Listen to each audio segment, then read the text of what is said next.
Bonsoir à toutes et à tous, j'espère que vous allez bien. Soyez les bienvenus sur cet épisode du podcast Facto, le podcast dédié à la lutte contre la désinformation en Afrique de l'Ouest.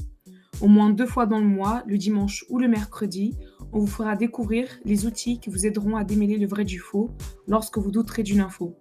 Je m'appelle Cynthia Cabral, votre présentatrice et journaliste fact-checkeuse, et tout au long de l'émission, je vais discuter avec des experts sur la désinformation en Afrique et donner des exemples concrets d'affirmations trompeuses et parfois fausses qui ont été vérifiées.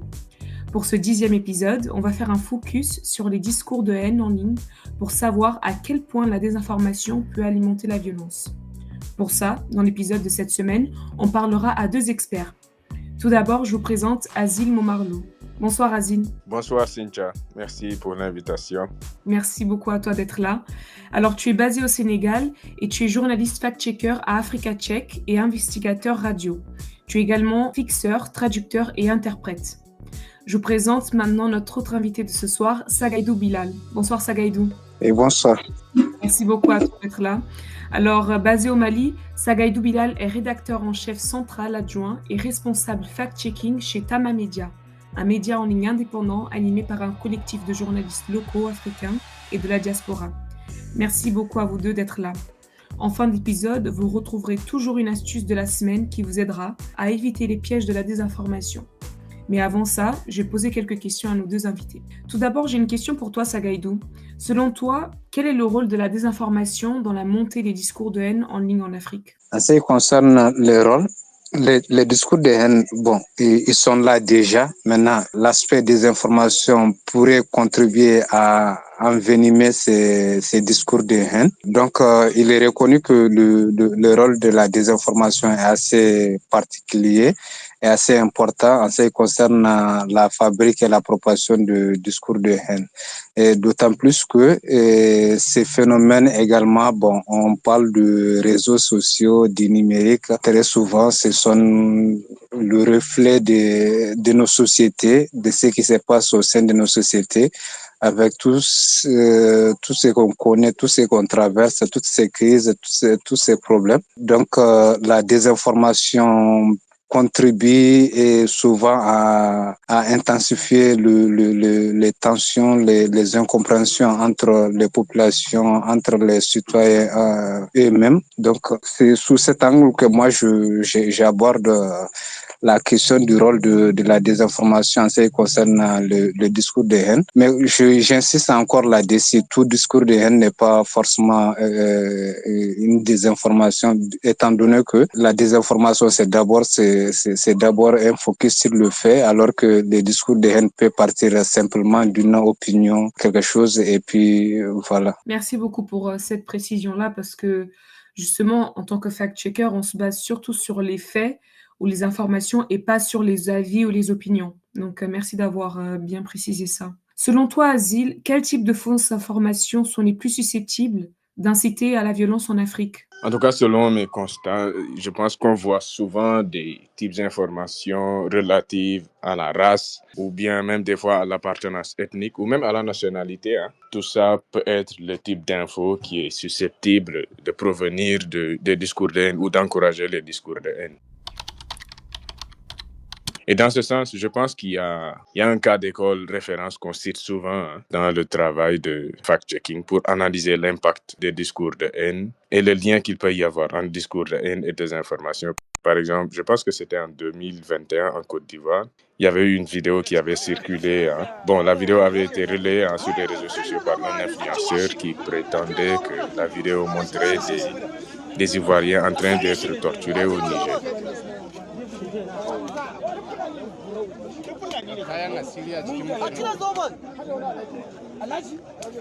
Sauf que c'était totalement faux. En réalité, c'était des bandits de Boko Haram que l'armée nigériane avait attrapés et était en train de torturer. Maintenant, vous voyez ici le dénominateur commun, c'est la nationalité, quoi. Forcément, il y a un sentiment d'appartenance. Quand quelqu'un vient dire, par exemple, « Hey, regardez, Ivoiriens, vos frères, vos sœurs, si vous voulez, sont en train d'être torturés quelque part. » Je pense que ça touche quelque part l'ego de la personne. Ou bien, si vous voulez, ça réveille un peu l'émotion. De la même manière, moi, je pense que c'est une fausse info qui a essentiellement joué pas forcément sur la haine, mais l'appartenance. Vous voyez, de la même manière, si quelqu'un venait dire, par exemple, je suis sénégalais, hein, vous les Sénégalais, des choses comme ça, en prétendant montrer une vidéo, en tant que fact-checker, je peux avoir les réflexes de vérifier.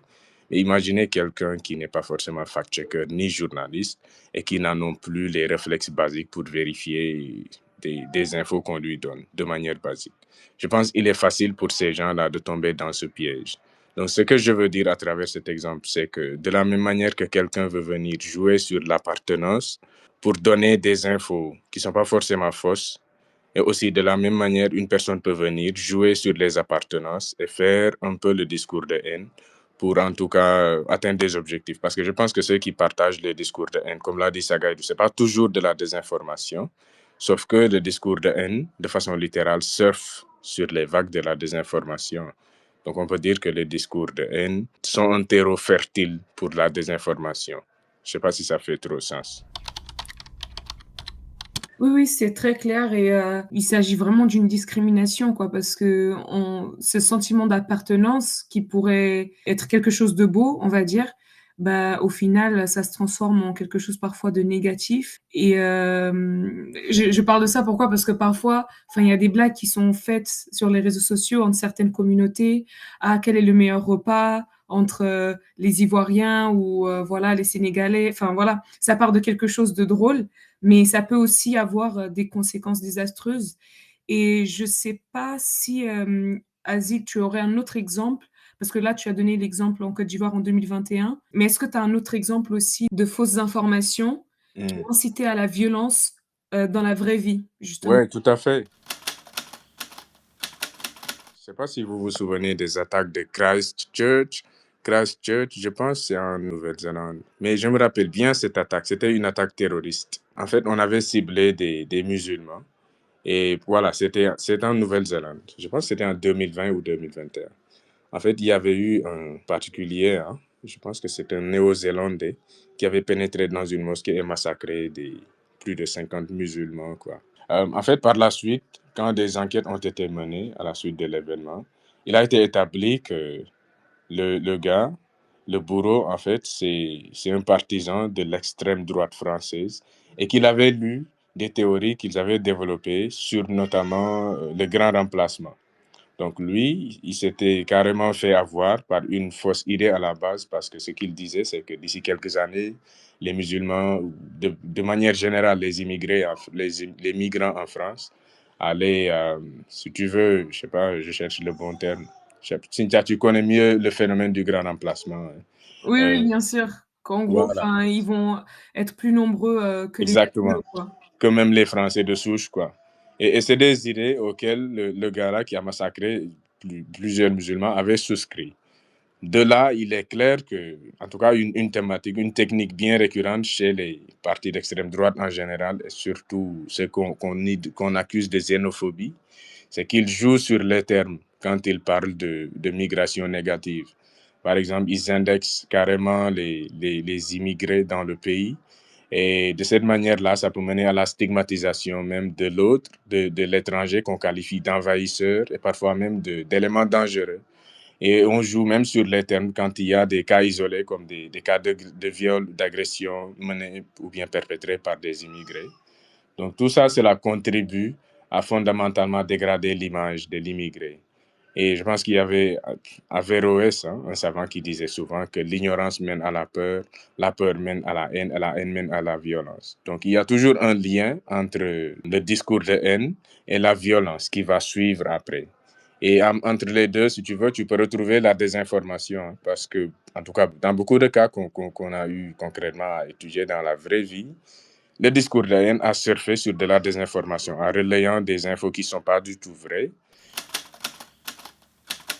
Vous avez vu un peu la théorie de Trump sur les étrangers, selon lui, qui mangent des chats et des chiens. Il y a même des médias américains qui ont tourné l'affaire en dérision, quoi, saying they're eating the cats and the dogs. What they have done to our country by allowing these millions and millions of people to come into our country, and look at what's happening to the towns all over the United States. In Springfield, they're eating the dogs, the people that came in. They're eating the cats. They're eating They're eating the pets of the people that live there. And this is what's happening in our country, and it's a shame. Pour dire que c'est une théorie totalement folle. Mais c'est des idées comme ça que les gens qui surfent sur la désinformation en proférant le discours de haine, c'est des éléments comme ça qu'ils disent à ceux qu'ils veulent convaincre. Maintenant, en relayant des faussetés qui souvent touchent à l'émotion, parce qu'il y a un sociologue espagnol qui s'appelle Manuel Castells, qui a établi que les gens en général réagissent à l'info, pas par la raison, mais par l'émotion. C'est pourquoi, des fois, quand on est d'un certain groupe ethnique ou d'une certaine nationalité, quand une info nous est présentée d'une manière à ce que l'info touche notre ego, on se sent automatiquement touché quelque part. On sent le besoin de réagir. Des fois, quand l'info même te met en colère, te fait peur ou te rend heureux de manière anodine, là, c'est toujours plus sage de faire une pause. Je pense que ceux qui relaient quelque part les discours de haine bénéficient ou profitent de cela, du fait que les choses qu'ils disent sur les autres touchent à l'ego des gens qu'ils veulent convaincre. C'est comme un autre exemple, au Sénégal actuellement, il y a des discours de haine qui se relaient comme pas possible contre des étrangers. Il y a un candidat d'extrême droite qui se considère nationaliste, qui est en train de dire des bêtises sur les étrangers, comme quoi la moitié de la population sénégalaise est constituée d'étrangers, ce qui est totalement faux, parce que quand on a tenté à Africa Check de vérifier cette info, on devrait publier notre article là-dessus demain. Des données existantes montrent qu'en réalité, il n'y a que 1%, 1,1 je crois, d'étrangers au Sénégal, selon les statistiques. C'est incroyable quand même. Hein. Tu vois, hein? Ça c'est une désinformation incroyable. Mais le Sénégalais qui n'est pas averti ou qui est quelque part touché quand on vient lui dire que l'étranger est en train de te foutre au chômage, c'est à cause de lui que tu n'arrives pas à joindre les deux bouts, c'est facile pour cette personne-là de croire à ces thèses qui sont totalement fallacieuses. Donc, c'était pour répondre à ta question, les gens qui relaient les discours de haine trouvent comme terreau fertile et moyen de surfer sur les vagues de la désinformation, quoi. Souvent, les arguments qu'ils relaient sont totalement faux. Pas toujours le cas, mais dans bien des cas, on a fait le constat. C'est sûr, et ça montre bien aussi le manque de prise de responsabilité dans certains des mots qui nous arrivent dans notre vie. En fait, c'est beaucoup plus facile de relayer la responsabilité, enfin de donner la responsabilité à quelqu'un d'autre que de se dire, ah, peut-être que si j'arrive pas à travailler dans tel lieu ou si j'arrive pas à joindre les deux bouts à chaque fin du mois, c'est à cause de telle ou telle communauté. Donc c'est beaucoup plus facile de faire ça. Carrément, et c'est facile pour l'autre de croire à ce que vous lui dites parce que ça touche à la personne dans son ego, ou bien ça vient la réconforter dans ses croyances. Si c'est une personne qui n'a aucune opportunité, n'arrive pas du tout à s'en sortir, vous venez lui faire comprendre que, écoute, ce n'est pas de ta faute, c'est la faute à notre gouvernement qui laisse un boulevard aux étrangers qui viennent t'envahir. Mais si la personne n'est pas réfléchie et surtout si elle n'a pas accès à des informations vérifiées sur le sujet, je pense qu'elle va facilement tomber dans le piège. C'est sûr et certain. Merci beaucoup, Azil. Sagaïdou, selon toi, comment les plateformes des médias sociaux en Afrique abordent le problème des discours de haine et de la désinformation? Là, je crois qu'il existe encore, entre guillemets, un vide sur la question des régulations de médias sociaux. Sur notre continent pose encore énormément de problèmes, même si au niveau de la communauté des fact-checkers et même au niveau des autorités, on tente souvent de prendre conscience du phénomène. Il y a ce vide, entre guillemets, qui existe. Néanmoins, quand on prend les différentes plateformes, je prends par exemple Facebook, il y a dans ces politiques, Facebook par exemple donne la possibilité aux utilisateurs de signaler des contenus à tendance haineuse. Mais maintenant, moi, la question qui se pose, est-ce souvent toujours le cas? Si on signale, est-ce qu'on arrive toujours à obtenir les résultats attendus? Et il arrive aussi que ces protocoles aussi soient utilisés de façon abusive ou des règlements de compte en ce qui concerne entre différents, pour ne pas dire activistes, différents utilisateurs actifs qui peuvent s'en prendre l'un en l'autre. De toutes les façons, il y a cette méthode-là qui est là. Maintenant, la question de la régulation, ça c'est au niveau législation que ça se pose. Si on prend par exemple l'espace UE, Union européenne, on sait que ces plateformes ne sont pas là pour faire n'importe quoi, ils sont contrôlés et puis ils sont soumis plutôt à un certain nombre d'exigences. Mais ici, ça pose énormément de problèmes au niveau législation. Bon, au niveau CEDEAO, on sait qu'il y a une politique qui existe sur la question de cybersécurité, cette stratégie régionale auquel un certain nombre de pays de l'espace essayent de se l'approprier, comme par exemple au Mali où en 2019 on a eu une loi sur la cybersécurité et aujourd'hui, avec la situation du pays, sociopolitique du pays, on peut dire sans risque de se tromper que cette loi est en train d'être instrumentalisée, qui est utilisée souvent pour faire taire certaines voix et non forcément pour combattre les discours de haine. Donc, je crois qu'il y a une urgence sur ces terrains en ce qui concerne nos différents pays. Il y a une urgence à régler ces plateformes numériques. Oui, c'est sûr qu'il y a une grosse urgence. Et justement, selon toi, quelle responsabilité les gouvernements africains devraient-ils assumer face à la désinformation et au discours de haine en ligne? Bon, souvent, c'est un peu moche quand même. Souvent, les autorités ou les hommes politiques, les politiques eux-mêmes sont acteurs quelque part de la fabrique ou de la propagation des discours de haine. Je prends par exemple le cas de l'Afrique du Sud en ce qui concerne la xénophobie. Il y a Asile qui a donné un tas d'exemples sur la question. Maintenant, quand on prend l'Afrique du Sud, le discours c'est quoi? C'est que les étrangers qui sont là-bas, ils sont la cause de plusieurs maux, des questions cruciales auxquelles le gouvernement, notamment l'ANC, qui n'arrive pas à y apporter des réponses appropriées. Maintenant, pour détourner l'attention de l'opinion, on met tout sur le dos des étrangers qui vivent en Afrique du Sud. Ils sont là pour prendre le travail des Sud-Africains et souvent même la consommation de la drogue est mise sur le dos de ces étrangers. Donc c'est en quelque sorte une fuite à l'avant, même si je sais en Afrique du Sud, il y a une politique qui a été adoptée, je sais pas, c'était... Après, je vais vérifier, je sais pas, c'était en 2015 ou 2019 comme ça, mais cette loi peine toujours à être effective dans sa mise en œuvre. Donc, c'est pour dire que souvent, ça arrange les autorités en place, mais néanmoins, c'est quelque chose qui s'impose de facto à tout le monde, surtout c'est le tissu social qui est en jeu. Ces tissus social, si on ne fait pas attention, arrivé à un certain moment, on ne va plus parler d'État, parce que quand les communautés vont se mettre dos à dos, là, ça serait difficile de maintenir la stabilité sociale.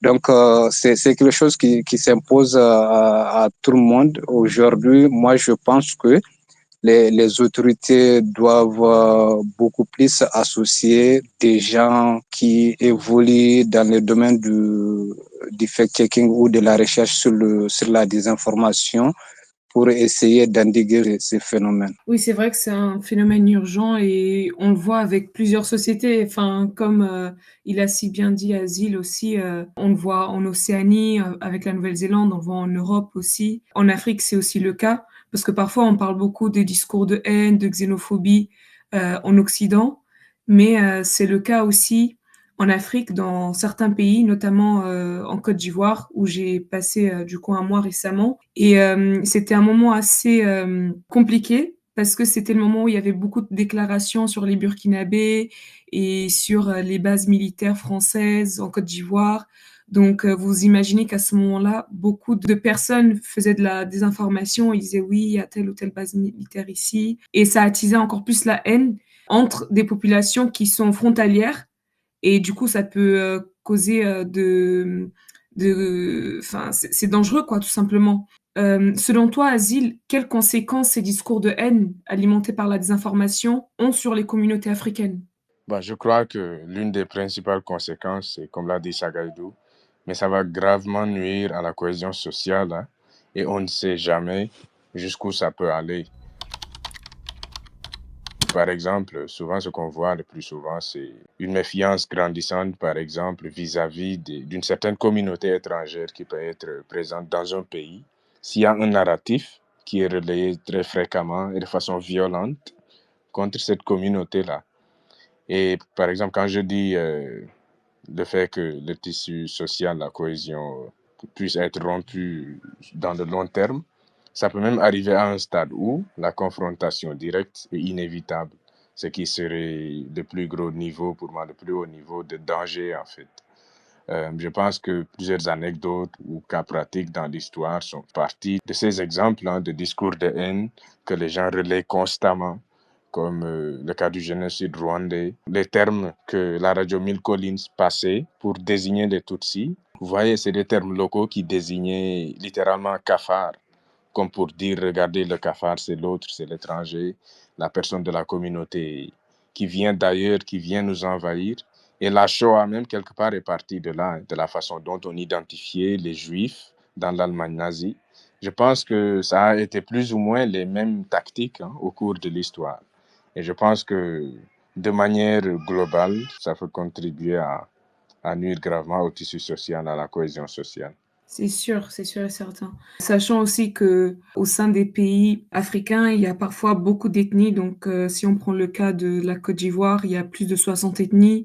Au Cameroun, il y en a plus de 200. C'est assez compliqué quand il y a ce genre de discours de haine en ligne, parce qu'il y a tout ce qui est stéréotypes, discrimination, comme tu as si bien dit, les narratifs répétitifs. Donc, c'est un narratif qui est transmis de génération en génération et ça crée de la méfiance. Mais carrément, désolé de t'interrompre. Il n'y a pas de souci, tu peux parler. J'ai eu l'opportunité de voyager au Cameroun et en RDC. Et comme tu l'as si bien dit, ce qui m'a le plus frappé chez les gens, les communautés, c'est la diversité ethnique. Oui. Tu vois, on me parlait de plus de 200 et quelques ethnies qui existent. Pour un Sénégalais, moi, ça m'impressionne autant que ça me choque. Parce que je suis dans un pays où on ne parle pas de plus de 20-30 ethnies, quoi. Déjà qu'il y a des ethnies qu'on ne voit jamais dans l'espace public. Peut-être qu'elles sont un peu moins visibles. Du coup, tu entends le plus souvent parler des principales, quoi, des Wolof, Diola, Serer, Socé, des choses comme ça. Alors que dans ces pays, on parle de 250 et quelques. Donc ça, c'est impressionnant. Tu vois un peu, c'est très facile pour des gens mal intentionnés de mettre les communautés dos à dos à travers des discours malsains et malveillants. Du coup, je pense que les autorités ont vraiment une très grosse tâche à veiller sur ce problème comme du lait sur le feu. Parce que pour un rien, non, mais ça peut mener très, très loin. Et je pense que d'ailleurs, c'est ce qui explique quelque part le fait que les experts identifient souvent le vote ethnique comme un réel problème dans ces pays. Parce que beaucoup vont voter sur la base de l'appartenance raciale ou ethnique, ce qui pour moi est un vrai problème. Donc tout cela amène à dire que les autorités dans ce pays, pour moi, ont un énorme travail à faire pour veiller à la cohésion sociale. Il faudrait que les gens ils se rendent compte qu'il faudrait voter sur la base des valeurs et pas forcément parce qu'on a la même ethnie qu'un politicien qui est candidat. Sagaïdou, selon toi, quels sont les défis que rencontrent les journalistes et les fact-checkers dans la lutte contre la désinformation et la haine en ligne? Les défis pour le journaliste et le fact-checker sont assez nombreux sur ces terrains.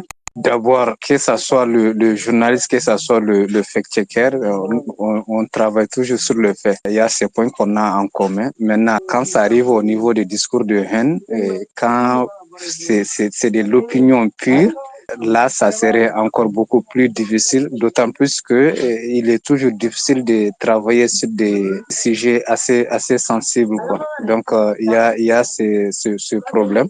L'autre problème, c'est d'abord l'accès aux données, l'accès aux informations fondées. Il y a ces problèmes aussi qui se posent. Je tantôt pris l'exemple de l'Afrique du Sud, où récemment, Asile a également pris l'exemple des étrangers au Sénégal. Mais heureusement pour Asile, eux, au moins, ils ont pu avoir accès à certaines données qui prouvent le contraire.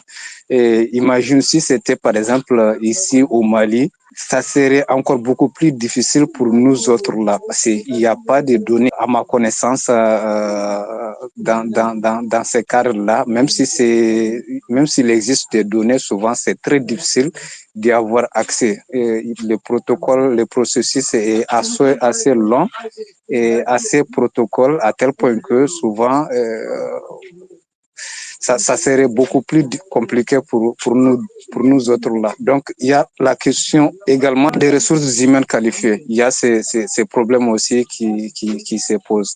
Je prends juste un exemple sur l'esclavage par ascendance. À un moment donné, ça a été largement médiatisé ici au Mali en ce qui concerne la région de Mopti. Et pendant tout ce temps, c'est jusqu'à 2019, non, c'était 2022, je crois bien, qu'on a pu avoir une étude socio-anthropologique sur la DC avec un focus sur le plateforme digitale. Et cette étude d'un sociologue malien, Tanguy Boura, je crois que c'est ça son nom, qui a montré que non seulement ces réseaux sociaux ont contribué à amplifier le combat contre la lutte contre l'esclavage par ascendance, mais aussi souvent ça a consisté, ça a été utilisé à travers notamment des groupes WhatsApp pour envenimer la situation, c'est-à-dire des audios qui ont été attribués à certains villages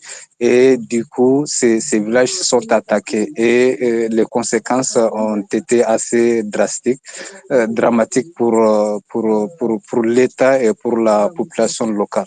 Donc, il y a ces défis-là qui se posent et pour nous, journalistes, et pour nous, fact-checkers, d'autant plus qu'aujourd'hui, si on prend par exemple la zone Sahel, aujourd'hui, c'est très difficile.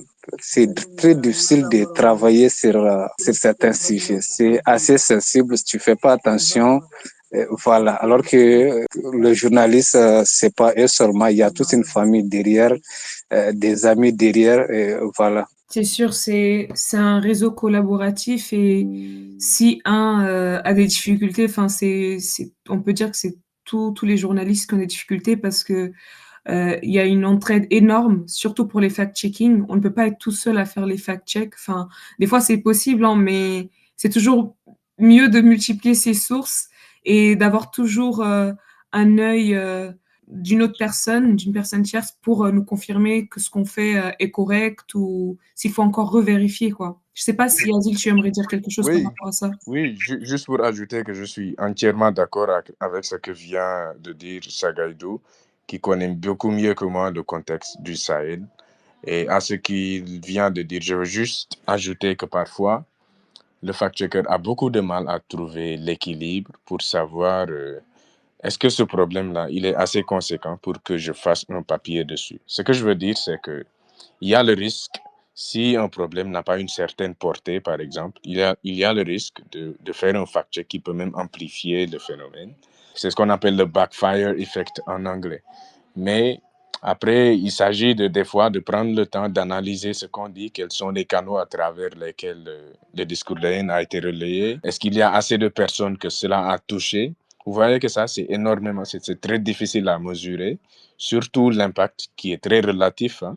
Tu vas voir que certains, pour mesurer l'impact, vont voir combien de personnes ça a touché. D'autres vont se baser sur les anecdotes pour voir s'il y a eu des anecdotes engendrées par un fait. Du coup, je pense que des fois, le fact-checker peut être confronté à la difficulté de savoir si ce fait-là que je veux vérifier Est-ce que ça a une portée significative pour que je puisse faire quelque chose dessus, au risque même de l'amplifier? À cela, je vais ajouter la régulation qui parfois, enfin, de la part des plateformes de médias sociaux comme X, Facebook, WhatsApp. Des fois, la régulation, je comprends que ça peut être difficile, hein, mais des fois, ça peut être tardive. Je donne un exemple. Il y a de cela quelques jours, ça doit être 3 ou 4 jours, hein, j'ai fait un signalement sur Twitter en faisant un petit rapport parce que vous connaissez Twitter bien mieux que moi. Il y a cette option de faire un petit rapport. Twitter te fait la proposition. Quand tu vois un contenu qui te choque, maintenant, si tu fais ton rapport, tu envoies pourquoi tu signales cette publication. Maintenant, ce n'est qu'aujourd'hui que je viens de recevoir la réponse. Like 4 ou 5 jours après, quoi. Ah ouais, quand même. Tu vois, ça a pris du temps. Hein. Non, Ouais. Azé, pas pour te couper, j'ai récemment eu les mêmes cas, mais malheureusement, on m'a fait un retour, on m'a dit que non, ça sort pas du cadre de leur politique. J'ai dit, OK, il n'y a pas de problème. Ah, tu vois que c'est pas un cas isolé. Et là, ce que je suis en train de dire, c'est que c'est vrai que les plateformes ont la possibilité de supprimer carrément un contenu ou bien même de faire ce qu'on appelle le shadow ban. Shadow banning, ça veut dire qu'ils vont rendre la publication, ils vont limiter sa portée sans même informer la personne qui a fait le post, quoi. Genre, ton post est réduit, la portée est réduite, mais tu n'es même pas informé. Le shadow ban, des fois, ça peut aider. Mais ce n'est pas toujours effectif parce qu'au moins, si on réduit la portée de ta publication, je pense qu'il faut des fois prendre le taureau par les cornes. Hein. Comme on dit, aux grands mots, les grands remèdes. Si c'est quelque chose qui encourage la haine, un contenu qui choque, par exemple, pourquoi ne pas tout simplement l'enlever et après faire un petit rapport à la personne? Mais les réseaux, les plateformes de réseaux sont très regardants sur ce qu'on appelle les droits numériques. Et je comprends aussi hein, que ce n'est pas toujours facile parce que pour un rien, tu peux te retrouver avec une plainte pour avoir, je sais pas, censuré des publications. Donc je pense que les plateformes ont besoin de trouver cet équilibre. Avoir une équipe qui comprend le contexte local, parce que le contexte américain n'est pas du tout similaire à celui sénégalais, ni à celui malien. Il doit y avoir des gens, des locaux qui connaissent bien les contextes, qui peuvent identifier les types de narratifs et savoir éventuellement si cela peut choquer des milliers de gens ou non et réagir dans les meilleurs délais. Donc ça, je pense que si on l'avait, ça pourrait régler beaucoup de choses. Oui, c'est sûr. Ce que tu dis, c'est vrai puisque j'ai eu la même expérience au moins 2 ou 3 fois avec X et puis avec d'autres applications. Je vois un contenu choquant et ils me répondent en me disant que non, c'est pas le cas. Enfin, mais je me dis, on vit dans quel monde? C'est-à-dire que tu peux signaler, mais en même temps, c'est pas pris en compte. Donc, bref, on a l'impression que les réseaux sociaux, ils ont leur loi et tout, mais après, c'est eux qui décident. Donc, c'est à nous aussi de faire un travail en amont. Donc, éviter que la haine ne soit propagée justement sur les réseaux sociaux et qu'elle ne touche plus de monde. Mais justement, pour toi, Azil, et aussi pour Sagaïdou, c'est une question ouverte. Quel rôle l'éducation média pourrait-elle jouer dans la prévention des discours de haine en ligne? Est-ce qu'on devrait plutôt sensibiliser les jeunes ou les internautes, enfin, des personnes de n'importe quel âge, pour justement éviter que cette désinformation ne soit encore plus propagée? Bah, je pense que l'éducation aux médias, ça peut énormément contribuer à... Ah, il y a mon petit qui me... Désolé si vous entendez des bruits. Hein. Il n'y a pas de souci. Mais je vais lui dire de se calmer, quoi. Il veut participer aussi, il n'y a pas de souci. Vous voyez. Il a C'est très raison, on a difficile parlé dans de nos zones, jeunesse. quoi. On a parlé de jeunesse, il a parlé très bien. Non, mais carrément. Voilà, ce que je disais, c'est que il est important pour moi de sensibiliser les gens, surtout les gens, par exemple, quand on est fact-checker, de commencer la sensibilisation avec ceux qui sont dans leur environnement immédiat. Je dis ça parce que, mine de rien, il y a beaucoup de discours de haine hein, qui sont crus et relayés par les gens qui sont dans notre entourage. J'en ai fait le constat empirique, de façon empirique, parce que là où j'habite, j'ai constaté qu'il y a un certain narratif contre des étrangers qui est en train de se propager. Et beaucoup de personnes en parlent de façon décomplexée dans la rue. Et pourtant, c'est des gens que je connais, avec qui je traîne des fois. Des fois, on ne s'en rend pas compte, mais c'est des discours qui se propagent, même dans nos maisons, des fois. Donc, je pense qu'il est important de garder un œil sur ça. Maintenant, de manière formelle, les programmes d'éducation aux médias vont forcément aider. Par exemple, quand je déroule un programme dans une école, il est important de faire comprendre aux gens, mais pourquoi il est dangereux de relayer certains narratifs, surtout quand ça s'appuie sur la race, l'appartenance ethnique, la nationalité, de façon générale, l'appartenance. Et pourquoi ne pas illustrer avec des cas d'école, des exemples concrets qui se sont déroulés dans la vraie vie. Je pense que si les gens comprennent pourquoi ils ne doivent pas croire à certains narratifs, ça peut les freiner dans leurs croyances naïves et éventuellement, si on les inculque, par exemple, certaines techniques, afin de pouvoir regarder de façon critique certains narratifs, je pense que ça aussi, ça peut aider. Je laisse la parole à Sagaïdou. Également, je reconnais que l'éducation aux médias pourrait jouer énormément un grand rôle pour endiguer ce phénomène. Maintenant, si on prend de façon générale l'instruction même, il y a un certain nombre de valeurs que on essaie d'inculquer aux enfants, notamment les valeurs de tolérance, d'acceptation de l'autre. Il y a toutes ces valeurs qu'on essaie d'inculquer aux gamins. Arrivé à un certain niveau maintenant avec l'éducation aux médias, comme nous sommes dans un monde interconnecté aujourd'hui, surtout avec l'utilisation exponentielle de réseaux sociaux, ce qui auparavant pourrait ne pas connaître une large division, aujourd'hui il suffit que quelqu'un se mette quelque part, il prend son téléphone à partir de quelques mots ou bien d'une vidéo, il publie quelque chose et puis ça atteint l'autre bout du monde. Maintenant, je crois qu'il faudrait sensibiliser, pas que les gens seulement, à ces phénomènes, au bon usage de ces outils-là. Il faudrait qu'on comprenne que ces outils, c'est avant tout des outils de communication, des outils de travail et des outils qui peuvent aussi utiliser dans le cadre de leur apprentissage aux autres programmes. Il y a ce phénomène qui est là. Mais si je prends l'exemple du Mali aujourd'hui, je constate que il y a des campagnes qui sont initiées dans ce sens, mais très généralement, ces campagnes viennent des organisations non gouvernementales qui injectent de l'argent dans cela, qui essayent de former des jeunes dans chaque localité ciblée qui vont faire le relais et qui vont essayer de sensibiliser les gens sur ces genres de questions. Maintenant, pour chuter, on sait tout, peu importe les efforts qu'on mettra en place. Toute question qui a trait avec l'ethnie, la race ou l'origine, ça demeure toujours des questions assez sensibles et souvent même dans le traitement de l'information au niveau des journalistes, ça pourrait poser problème.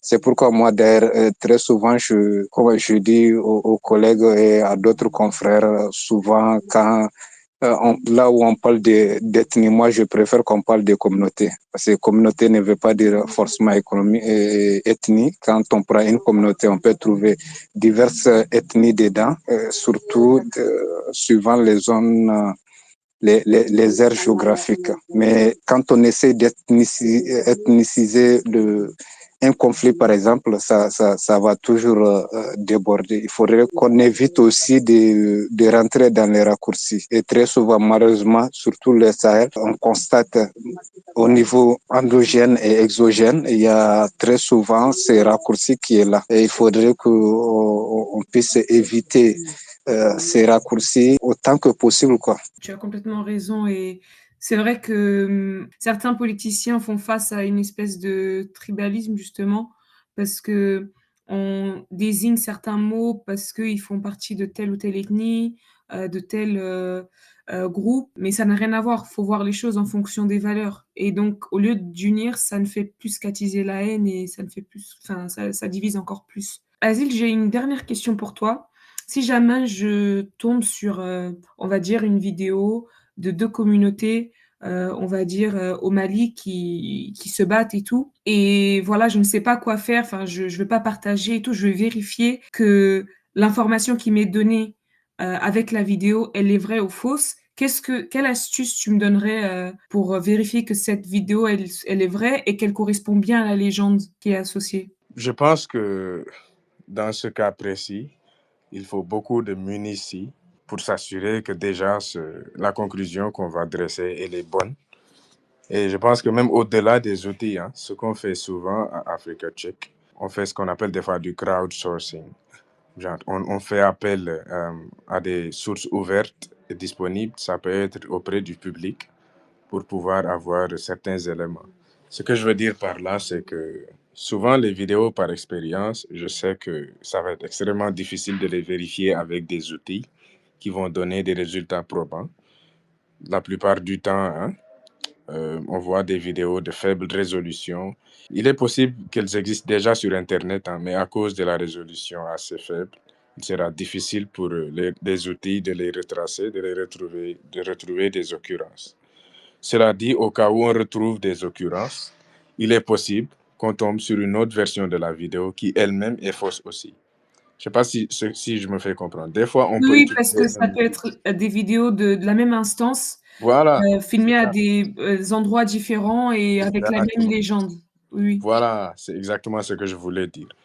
Dans ce cas-là, nous, ce qu'on fait, on s'appuie sur des sources physiques qui se retrouvent dans des régions. Je ne connais pas bien le Mali, que je n'ai malheureusement pas encore eu le temps de visiter, mais je sais que mon ami Yacouba Dramé nous parlait souvent de Mopti. Si c'est par exemple une vidéo qui montre des communautés qui s'affrontent à Mopti, par exemple, je peux prendre contact avec un fact-checker basé à Mopti pour que éventuellement il puisse me mettre sur des pistes qui peuvent me mener vers la personne qui a soit filmé la vidéo ou bien une personne qui a eu connaissance du fait dans la vie réelle. Si je n'arrive pas à avoir une personne qui a été témoin ou bien qui est concernée par le phénomène, je peux m'appuyer sur un journaliste fiable ou même un fact-checker qui peut m'édifier. Et ça me rappelle un exemple d'une vidéo qu'on avait publiée après vérification durant la COVID. On prétendait que des Occidentaux étaient venus dans le sud du Sénégal pour vacciner la population avec un vaccin toxique comme pour diminuer un peu la population. Ce qu'on a été obligé de faire après des recherches qui n'ont pas été fructueuses avec les outils, on s'est appuyé sur des journalistes locaux qui nous ont mis en rapport avec des chefs de quartier qui ont eu connaissance de ce phénomène, de l'arrivée de ces gens qui ont vacciné les gens. Et de cette manière-là, on a pu vérifier cette vidéo en nous appuyant sur des sources physiques. Au cas où, des fois, c'est juste pour dire que les outils ne vont pas toujours nous aider. Et même au cas où ils nous aideraient, ce n'est pas toujours fiable à 100% de se fier à ce qu'ils nous disent. Parce que de nos jours, il y a tellement de fake que même les occurrences peuvent être truquées, comme l'a bien dit Cynthia. Merci beaucoup Azil, merci beaucoup Sagaïdou, nos journalistes fact-checkers d'être là et d'avoir participé à ce numéro. Vous pouvez suivre Azil et Sagaïdou sur leurs réseaux sociaux pour être au courant de leur travail en tant que fact-checkers dans leurs médias respectifs. C'est la fin de cet épisode. Merci à vous, chers auditeurs, d'avoir écouté ce numéro de Facto. Vous pourrez retrouver individuellement chaque épisode sur Spotify, YouTube et bien sûr, vous pourrez réécouter cet épisode sur X. On vous encourage à nous suivre sur nos réseaux sociaux et surtout, n'hésitez pas à partager, à commenter et à liker afin de lutter contre les fake news. On se retrouve dans 4 jours, le dimanche 17 novembre à la même heure, pour parler des défis de la vérification des informations en milieu rural. À bientôt. Merci beaucoup Azil, merci Sagaïdou, bonne soirée à vous. Merci beaucoup, à bientôt. Merci, à bientôt. Merci, au revoir.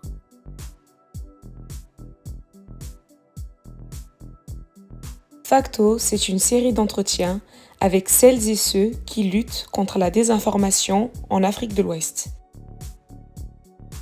Ce podcast est une production de Tama Media, soutenue par l'Organisation internationale de la francophonie, dans le cadre d'un consortium avec La Voix de Mopti et Setanal Media.